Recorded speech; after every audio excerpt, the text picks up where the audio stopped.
Mini Cox's Bazar হয়ে গেছে, mini Cox's Bazar. মানুষ কত কষ্ট করে যাচ্ছে রিক্সায় করে,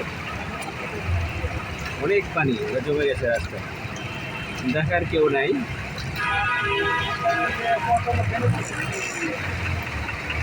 একটা ম্যান হলো খোলা নেই রাস্তার মধ্যে, আমরা দেখতে পাচ্ছি রাস্তার উপর কোনো ম্যান হোল খোলা নেই, দেখার মতো কেউ নেই, প্রশাসনের কেউ নাই।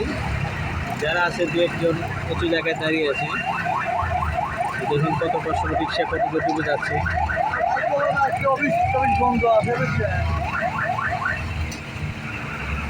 এই ছোট্ট বৃষ্টিতেই রাস্তার উপরে পানি, পরিকল্পনা ছাড়া রাস্তা নির্মাণ, এটার জন্য অনেকটা দায়ী। দেখেন কত কষ্ট করে মানুষ যাচ্ছে, দেখেন এদিকে কত জ্যাম, প্রচণ্ড জ্যাম।